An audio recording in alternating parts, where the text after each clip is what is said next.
Hello? Hello, Junior Church. Hello. Hello! Hello. Hello.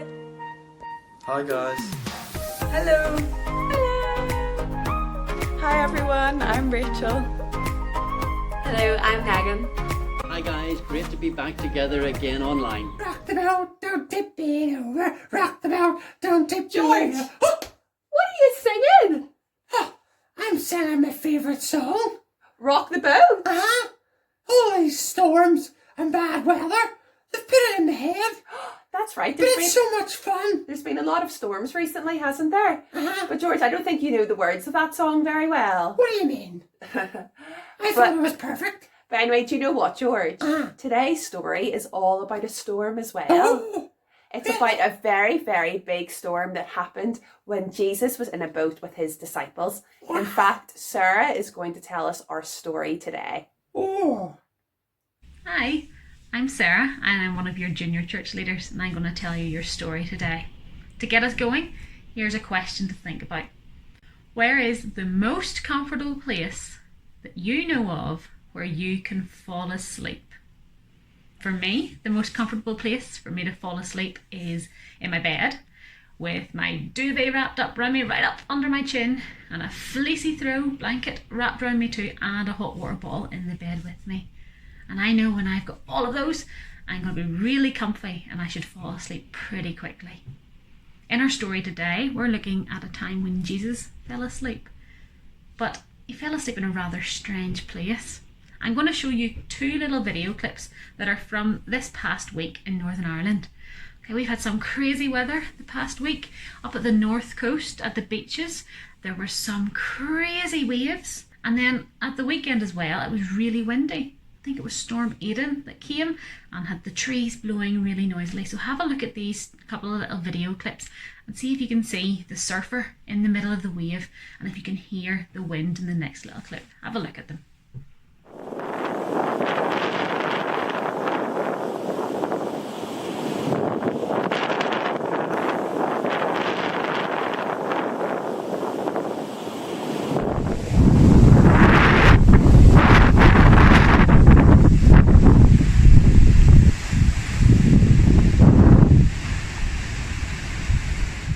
So those two little clips will help us to maybe think a little bit about what it must have been like for Jesus and his disciples in this story. So I'm going to read you the story first of all and then we'll think about it. So just before I read it, here's a little picture that goes along with it. Hopefully that all brightened that you can see it. And I'll hold it here so I can see it to read it. So it's called Jesus Quietens the Storm. It had been a long, hard day. All morning and all afternoon, people had crowded around Jesus. They wanted to hear him talk about God's wonderful kingdom. They wanted Jesus to heal those who were sick. Jesus loved to be around people, but now he was tired. He needed some rest. Let's get into the boat and cross the lake to the other side, Jesus said to his disciples. Jesus went to the back of the boat and soon fell fast asleep. Before long, the wind began to blow hard. Dark clouds formed over the big lake. A big storm was coming. It swept across the water with great speed. Soon giant waves spilled over the sides of the boat. It looked like the boat would tip over and sink. The disciples were afraid. Jesus was still in the back of the boat, sound asleep. Some of the disciples rushed over to him. They woke him up shouting, "Master, we are about to drown. What can we do?" Jesus woke up at once. He stood up, faced the terrible storm and shouted, "Be still." At once the wind died down and the storm stopped. All was quiet. Jesus turned to the disciples and said, "Why were you so afraid? Don't you have faith in me yet?" The disciples were filled with awe. No ordinary person could do this. "Who can this be?" they asked. Even the wind and the waves obey him. But they knew he was God's son. So that's maybe a story you've heard before or you're familiar with, but it's a really interesting story, especially for us right now with the way life is. So Jesus had taken his disciples. He'd been busy meeting lots of people, healing them, teaching them, showing them his love. And at this point, Jesus had decided with his disciples, let's go into the boat and let's go to another town across the lake. And that's the first interesting point. Jesus chose to take his disciples into the boat and across the lake. And going across the lake was Jesus saying, I want to take my message to people from different places and different types of lifestyles. He wanted to take his message to Gentiles. And Gentiles were different from Jews. So Jesus was a Jew, but the Gentiles were different. They didn't believe the same things as the Jews did. And Jews often thought, no, we don't want to go near the Gentiles. They're different from us. But Jesus had come to save anybody who would believe, if they were a Jew or a Gentile. So he wanted to share his message with them. So that's why he got in the boat to go across the lake. But we're looking now at what happened while they were in the boat on the lake. So Jesus took his disciples into the boat and onto the lake, and he fell asleep, and the next thing a storm came. And the disciples, understandably, were terrified. Okay, if we think back to the little video we saw of the waves and the wind, and in fact I'm going to show you another one. Have a look at these people. These people were maybe a little bit silly being where they were. Wait till you see what happens to them.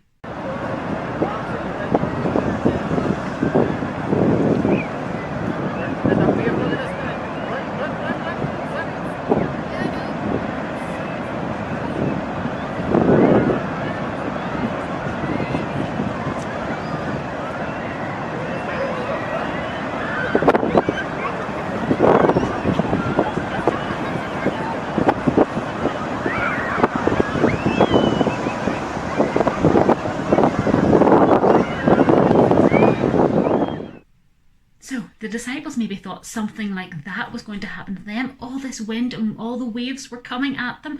They thought, we're going to get washed away, we're going to fall out of the boat and we're going to sink, we're never going to survive. And they were terrified. So they woke Jesus up, and Jesus turned to them and he said, he turned to the wind and the waves, into the storm, and all he had to say was, be still. And the storm was still. It all quietened down. And that's the kind of power that Jesus had. Jesus was so powerful. He was able with 2 words to tell a whole storm to calm down. Now, I wasn't at the North Coast on last week whenever all the waves were being really, really huge and scary, but I'm sure there were a lot of people standing there. I don't think they would have been able to stand and say 2 words and calm everything down. We can't do that. We're only human. But Jesus was God's son, and he had the authority to be able to command the weather and the storm to calm. But Jesus then turned to his disciples, and he was a little bit upset, I think, because he asked them, why were you so afraid? Don't you have faith in me yet? He thought his disciples had been getting to know him and were starting to realize who he was, and the fact that he was different and he had power and he was able to command things to stop, to make things happen. He wasn't ordinary like us. But the disciples, when they were in the middle of this storm, they forgot that. And they got scared, and they didn't trust that they had Jesus with them and that it would be okay. They got too caught up in their panic that they forgot who Jesus was. And that's maybe something similar with us at the minute. Life at the minute is not normal. In school, things aren't normal. You go to school and you're not allowed to maybe see all your friends and play with them. You maybe have to sit in rows, you have to wash your hands all the time, you have to be really careful. And things might feel a little bit strange. But if you know and love Jesus, Jesus is with you, and Jesus knows exactly what's going on. He knew that all of this was going to happen to us in 2020, and he knows exactly why and how it's all going to play out. I don't know how long it's going to last, I don't know what's going to happen, but I know with Jesus with me, it will be okay. I may not like it. It may be scary at times, but Jesus, I can trust that Jesus knows what he's doing and he knows what's going on. And if he wanted it to stop, he could. But if he wants us to go through this and learn things from it, that is also okay. So just like the disciples in the boat, they were scared. I can be scared sometimes too, but I need to remember that Jesus is powerful. Jesus is in control. And at the end of the story, it says, the disciples said, even the wind and the waves obey him. And it was because they then remembered he was God's son. and that makes him different and special. So it's a really interesting story, and I've really enjoyed looking at it while I've been thinking about it for sort of doing the story for you today. And it's just brilliant to remember and to be reminded, even for adults, that God is in control. He knows what he is doing, and he has a purpose and a plan. Just like he knew when he got onto that boat a storm was coming, but he knew he could even fall asleep because the storm wasn't going to do him any harm. There's another little story that follows just after this story of the storm on the lake, and it's about how Jesus also has power over supernatural things. So calming a storm is a natural thing. It happens, weather happens, and we can't control it, but God could. But there's also another little story where Jesus meets a man who was demon possessed, and that demon possessed man, he did lots of really strange things. He behaved really strangely. He didn't live any longer with his family. He lived in a cave out in the middle of nowhere, and his life was just really, it was a bit of a mess. And then Jesus met this man, and the demons that were inside realised who Jesus was, and they were terrified because they recognised this man's got power. He's God's son. He knows he's on to us. We have to be careful here. And Jesus commanded the demons to leave the man that was demonized, the man that had the demons inside him. He commanded them to get out, and they actually got out and went into a herd of pigs that were near on the hillsides. So the demons went in to the pigs, and then those pigs launched themselves off the top of the cliff, and they fell into the sea and they drowned. But the story with the little message within this story is that Jesus also has power over things that we can't see, things that are supernatural that we may not understand. And that may seem a little bit strange and a little bit scary at times, but if we trust that God is in control, we don't have to be worried. We don't have to be afraid. And at the end of this little story, there were a few people from the town that Jesus did this in, and they were scared. They saw what had happened, but they didn't choose to believe that this was going to be okay because God was in control. They saw that and they were terrified, and they asked Jesus to leave. They didn't want anything more to do with Jesus because it freaked them out too much. And that's the same with us. Sometimes people hear about Jesus and hear the things that he does or he can do and he has done, and they think, no, I don't want anything to do with this. And it scares them, and they choose to run away, and they say no to Jesus, and they don't want Jesus involved in their lives.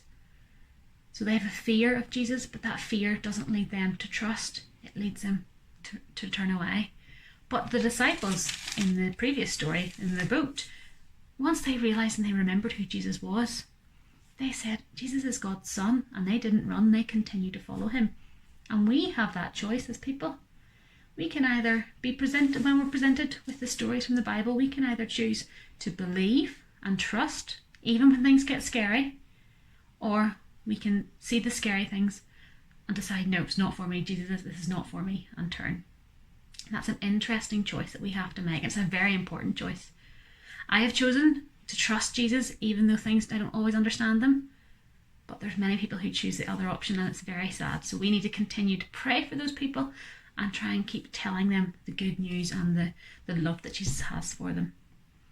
So from this today, hopefully you will be aware of how Jesus is in control of things in the natural world and also things that are supernatural. And if we trust him and we know he's with us, we don't have to worry.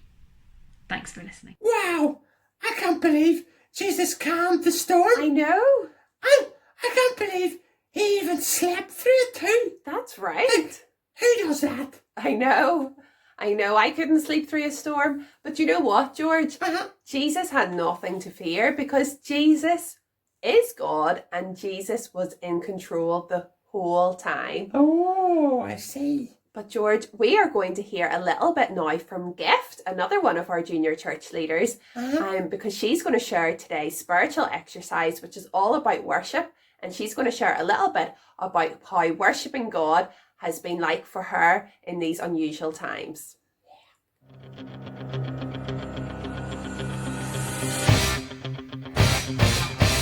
Spiritual exercise. Hi, my name is Gift Sotonyi Frank. I'm one of the junior church small group leaders, and for me, worship is spending time in communion with God.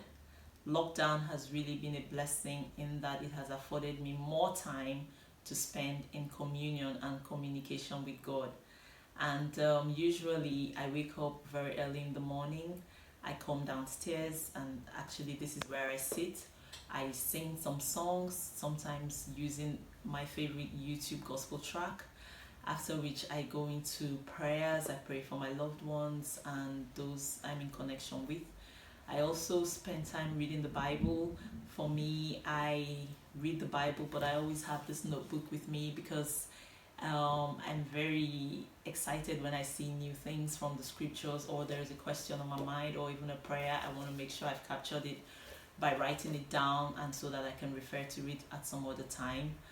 Lockdown has been a blessing because I've had more time to do this and to really write as much. Unlike before, I would have been in a hurry to just get ready, a little prayer and out to work. So this is what lockdown has been for me in worship. After prayers and meditation, I spend a little time doing exercise just to get my blood flowing. And as a family, much later in the day, we spend time together just in prayer, in Bible reading, and in meditation with the children and with my husband, and just praying for loved ones as well. So basically, this is what worship for me has been like during lockdown.